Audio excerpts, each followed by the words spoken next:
Intinya ilmu fikih itu adalah sebuah ilmu yang membahas tentang hukum syariat yang sifatnya amaliyah. Jadi kalau hukum rokok nggak ada hukumnya. Kenapa? Ini bukan perilaku perbuatan manusia. Tapi merokok, nah itu baru. Karena yang dibahas itu adalah perbuatan manusia. Nah, misalkan seperti nasab. Nasab hukumnya gimana? Nggak ada hukum, namanya juga nasab. Nah, tapi seseorang yang mengklaim nasab, nah itu baru ada hukum. Nah, karena hukum fikih itu hanya diberlakukan kepada perbuatan manusia dan bukan sifat atau kebendaan. Mungkin Assalamualaikum warahmatullahi wabarakatuh. Alhamdulillah wassalatu wassalamu ala Rasulillah Muhammad ibn Abdullah wa ala alihi wa sallam wa la hawla wa la quwata illa billahi rabbi shrah li sadri wa yassir li amri wa hlul 'uqdatam min lisani yafqahu qawli. Amma ba'du. Para hadirin, para kesepuhan, Rais Jatman Banten Al-Mukarram Al-Muhtaram Kiai Haji Muhammad Tobari Syadili, Kiai Mudir Jatman Banten Abah Kiai Haji Umron Ma'ani, Abah Yusuf Kiai Haji Raden Yusuf Cinangka Al-Mubarak, serta para kesepuhan-kesepuhan yang tidak dapat saya sebutkan namanya satu persatu tanpa mengurangi rasa hormat. Langsung saja untuk mempersingkat waktu. Ini dari awal gimana, Gus? Langsung aja. Terusin kiamat kemarin. Ya, terusin. Ini halaman pertama, wa ala alihi. Wa ala alihi. Qala Syekh Zainuddin Al-Malibari rahimahullahu ta'ala fi kitabihi Fathul Ma'in ila anqal wa ala alihi wa sahbihi al-faizina biridallah wa ala alihi lan tetep yang atasnya keluarga Nabi ay tegese aqaribihi pira-pira kerabat Nabi al-mu'minina kang mukmin kabeh min Bani Hashim saking Bani Hashim rupani min Bani Hashim saking Bani Hashim wal Muttalib lan Bani Muttalib. Wakilan din ucapaken hum ya alihi iku kullu mukminin iku sekabe mukmin ay tegese fi maqamid doa yang dalam maqamid doa wa nahwihi lan sepadani maqam doa. Waqtira lan den pilih apa iki qaul kullu mukminin alul bait kullu mukminin li khabarin krana hadis dhaifin kang lemah fihi ing dalam alul bait wa jazama lan ngejazmaken bihi kelawan iki qaul sapa An-Nawawi Imam Nawawi fi syarhi Muslimin ing dalam kitab Syarah Muslim. Wa sahbihi lan sahabati Nabi wa huwa lan hale utawi sahbihi iku ismun iku ismu jam'in iku isim jamak li sahibin kedua lafat utawa kalimat sahib bermakna sahabi kelawan makna as-sahabi sahabat. Wa huwa lan hale utawi sahabi iku man wong ijtama'a kang dari kumpul sapa man mukminan halim mukmin bi nabiyina Muhammad sallallahu alaihi wasallam kelawan nabi kita Muhammad sallallahu alaihi wasallam. Walau a'malan senajan ana sapa man iku a'ma iku wong kang buta picek. Wa ghairu mumayyizin lan ora tamyiz. Al faizina kang padha merkoleh biridallahi taala kelawan ridani Allah taala sifatun iku sifat liman kedue wong dukira kang den sebut sapa man. Wabadu laneng dalam sause basmalah hamdalah lan salawat ay tegese ba'da maing dalam sause barang taqaddama kang dingin apa ma minal basmalah nyatane saking basmalah wal hamdalah lan hamdalah wassalati lan salawat wassalam lan salam alaman ing atas wong dukira kang den sebut sapa man fahadza mangko tawi iki al muallafu kang den susun al hadiru kang hadir zihnan apa nih zihnan apa nih akal atau zihnan yang dalam akal mukhtasarun fahadha iku mukhtasarun iku mukhtasar ringkesan qala kang setitik apa lafduhu lafate mukhtasar wa katuran ake apa maknahu maknane mukhtasar minal ikhtisari dipecah saking pecahan ikhtisar ikhtisaran mukhtasarun fil fikih ing dalam fikih wa walan halu ta fikih lughatan ing dalam mungguh bahasa iku al fahmu pemahaman wasilahan lan ing dalam mungguh istilah iku al ilmu bilah kami kelan pira-pira hukum asy-syar'iyyati kang bangsa syariat al amaliyati kang bangsa amal al muktasabu al ilmu al muktasabu kang den perkulih min adillatiha saking pira-pira dalile ahkam at-tafsiliyati kang bangsa terperinci. Wasimdaduhu lan utawi sumbere fikih iku minal kitab kutub saking alkitab Al-Qur'an was sunnah lan sunnah wal ijma' lan ijma' wal qiyas lan qiyas Wa faidatuhu lan utai faidah fikih iku imtitsalu awamirillahi ta'ala nglaksanakeun pira-pira perintah Allah taala wajtinabu nawahihi lan ngadohi pira-pira larangane Allah taala ala mazhabil imami al-mujtahidi wallahu taala alam. Alhamdulillah, pada sore hari ini kita melanjutkan pengajian rutinan Jatman atau Idarah Husto Jatman Jam'iyah Ahli Thariqah Al-Mu'tabar An-Nahdiyah Provinsi Banten. Dan di sini mungkin tidak terlalu lama-lama karena waktu. Kemudian juga kita juga di sini bukan untuk menggurui tetapi sama-sama ngaji, sama-sama belajar.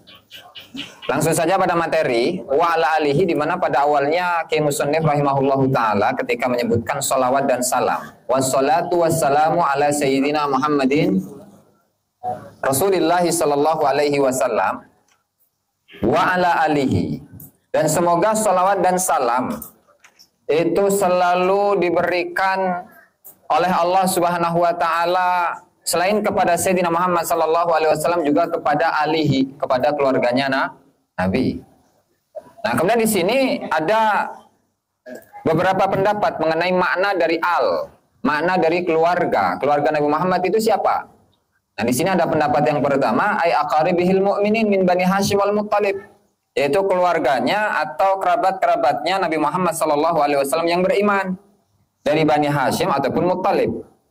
Artinya, alun Nabi itu dibatasi pada mereka-mereka dari keturunan Bani Hashim, Bani Muttalib yang beriman kepada Allah Subhanahu wa taala.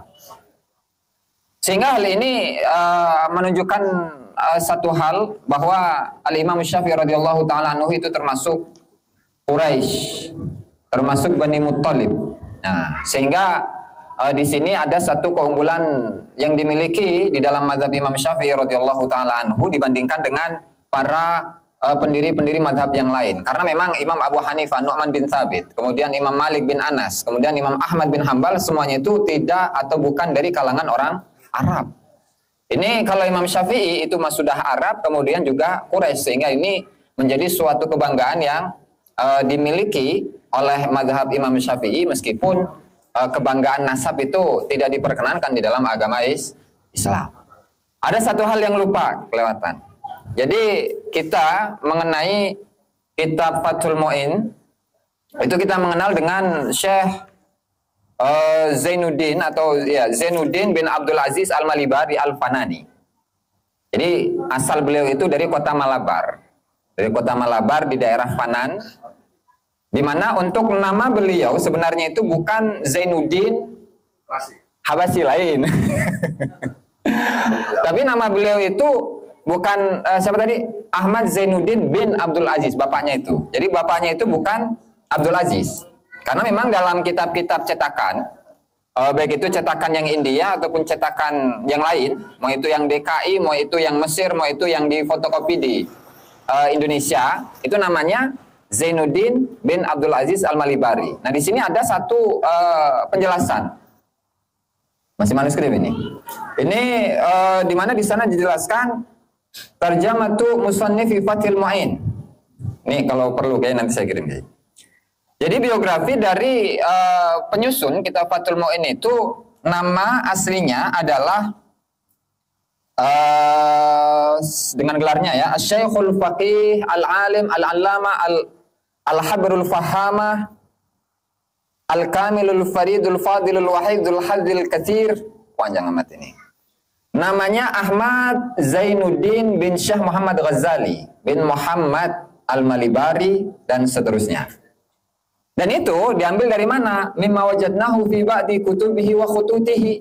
Itu didapatkan dari sebagian kitab-kitabnya Syekh Zainuddin Al-Malibari, kemudian juga tulisan-tulisan beliau sendiri, dan juga tulisan-tulisan dari para keturunan-keturunan penulis penyusun Fathul Mu'in. Jadi bukannya namanya itu adalah Ahmad Zainuddin bin Abdul Aziz Al-Malibari, tapi Ahmad Zainuddin bin Muhammad Al-Ghazali Al-Malibari. Ya, itu saja mungkin satu pelurusan barangkali ya untuk lain ngaran bapak nama Muhammad Ghazali. Lain zaman Iraha sama. Karena Syekh Ahmad Zainuddin Al-Malibari ini salah satu murid kesayangan dari Syekh Ibnu Hajar Al-Haytami, penyusun dari kitab Al-Manhajul Qawim, Tuhfatul Muhtaj, kemudian Al-Fathul Mubin, Syarah Al-Arba'in, dan seterusnya. Nah, itu sekilas mengenai tadi penulis ya. Nah, kemudian berikutnya kembali kepada makna al. Makna keluarga Nabi itu yang pertama, atau pendapat yang pertama itu adalah kerabat-kerabat Nabi dari Bani Hashim atau Bani Muttalib ya sampai hari kiamat gitu. Artinya ketika kita bersolat kepada kepada keluarga Nabi, maka doa itu pun juga akan didapatkan oleh mereka dari para keturunan Bani Hashim dan Bani Muttalib yang beriman. Nah, sekarang kan, waduh, bahas nasab nih, ulah. Nomor 2. Untuk pendapat yang kedua, di mana al ini itu adalah hum kullu mu'minin. Makna dari keluarga Nabi itu ya semua mukmin. Nama dari keluarga Nabi itu adalah semua, maknanya adalah semua mukmin fi maqamid doa, dalam maqam doa ataupun yang lain. Karena memang ada sebuah hadis yang dhaif. Alun Nabi kullu mu'minin taqiyyin gitu. Jadi keluarga Nabi itu adalah semua orang mukmin yang bertakwa, dan itu pendapat ini itu disampaikan bahkan diputuskan oleh Al-Imam Muhyiddin Abu Zakaria Yahya bin Syaraf An-Nawawi dalam kitabnya Syarah Muslim. Nah, kemudian alasannya kenapa sampai Bani Hashim dan Bani Muttalib itu bisa dibatasi sebagai keluarganya Nabi, sementara untuk Bani Hashim dan Bani Muttalib itu ada saudaranya yang lain. Ada Bani Abdul Uzza ya kalau nggak salah. Kemudian ada Umayyah di situ. Ada Bani Umayyah harusnya masuk. Kemudian yang satunya lagi masuk, tapi kenapa dibatasi dengan Bani Hashim dan Muttalib? Ya karena memang ketika Rasulullah Shallallahu Alaihi Wasallam itu diusir atau ya dikeluarkan dari Mekah. Nah, maka yang menolong Nabi Muhammad beserta para pengikut-pengikutnya dari kalangan para sahabat itu adalah Bani Hashim dan Muttalib. Nah, sehingga untuk menghargai jasanya mereka para Bani Hashim dan Muttalib, meskipun saat itu tidak semua dari Bani Hashim dan Muttalib itu adalah orang yang mukmin, tetapi untuk menghargainya sampai ketika khumus itu pun juga diberikan kepada Bani Hashim. Salah satu bagiannya itu diberikan kepada Bani Hashim dan Bani Muttalib. Begitu juga dengan fai ataupun ghanimah itu ya. Dan itu dalam akhir-akhir kitab nanti itu akan dibahas. Nah, sehingga di samping itu ada tambahan juga bahwa karena memang jasanya Bani Hashim dan Bani Muttalib itu begitu besar kepada Rasulullah, nah maka mereka pun dalam pemaknaan salawat, artinya ketika kita membaca salawat kepada Nabi, Allahumma salli ala Sayyidina Muhammad wa ala ali Sayyidina Muhammad, Bani Hashim dan Bani Muttalib itu masuk dalam doa, menurut pendapat yang pertama. Kalau menurut pendapat yang kedua, semua mau itu mukmin yang hidup pada zaman dulu atau sampai pada hari kiamat, semuanya masuk ke dalam doa. Artinya ketika kita mengucapkan Allahumma sholli ala Sayyidina Muhammad wa ala ali Sayyidina Muhammad, kita pun juga masuk di dalam doa. Nah, tidak beda dengan orang-orang yang ngaku Bani Hashim, ngaku Bani Muttalib, ternyata Bani Yuya. Dukun Firaun. Astagfirullahaladzim. Terus selanjutnya wasahbihi. Wasahbihi, ini baru 14 menit ya.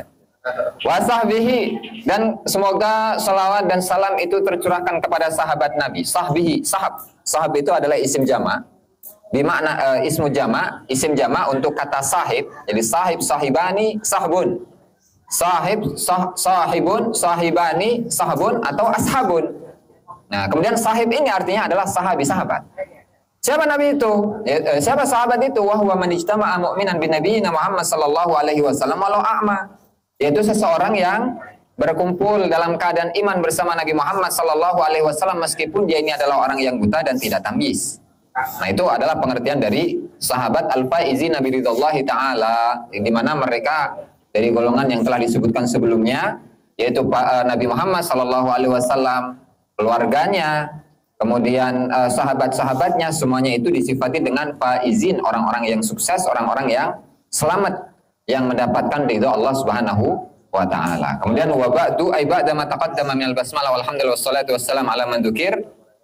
Setelah menyebutkan semua itu, basmalah, hamdalah, salawat dan salam, fahada al-mu'allaful hadiru dhihnan mukhtasarun, maka ini yaitu satu yang sudah hadir, yang sudah ada yang sudah disimpan di dalam otaknya, dalam pemikiran atau akal dari Kiai Musannif, itu adalah mukhtasar. Qalla lafzuhu wa katsura ma'nahu, di mana mukhtasar ini sedikit lafadznya, tapi maknanya luas.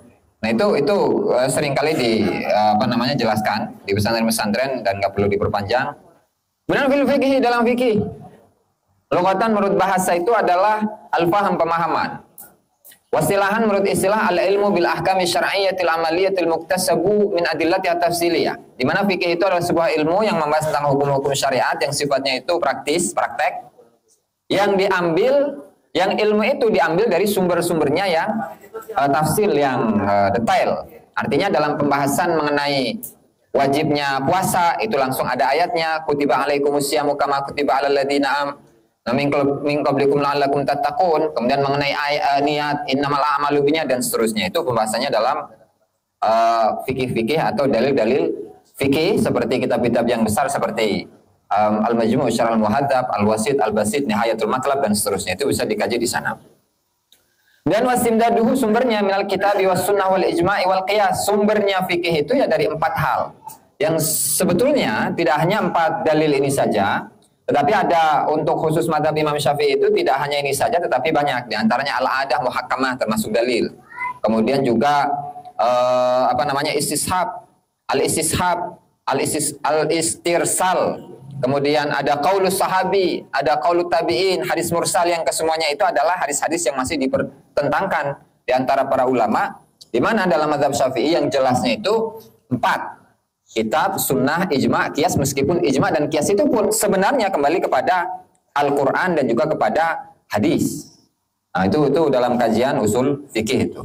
Kemudian faedahnya adalah imtithal awamirillahi ta'ala wa ijtinabu nawahi, adalah melaksanakan perintah-perintah Allah Ta'ala dan juga menjauhi larangan-larangan Allah. Yang pada intinya ilmu fikih itu adalah sebuah ilmu yang membahas tentang hukum syariat yang sifatnya amaliyah. Jadi kalau hukum rokok nggak ada hukumnya. Kenapa? Ini bukan perilaku perbuatan manusia. Tapi merokok, nah itu baru. Karena yang dibahas itu adalah perbuatan manusia. Nah, misalkan seperti nasab. Nasab hukumnya gimana? Nggak ada hukum, namanya juga nasab. Nah, tapi seseorang yang mengklaim nasab, nah itu baru ada hukum. Nah, karena hukum fikih itu hanya diberlakukan kepada perbuatan manusia dan bukan sifat atau kebendaan. Mungkin itu saja dapat saya sampaikan dalam kesempatan kali ini. Akan dilanjut oleh Abah Kiai Haji Uub Gufron Ma'ani. Saya ucapkan terima kasih dan mohon maaf jika ada kata-kata yang kurang berkenan. Wassalamualaikum warahmatullahi wabarakatuh.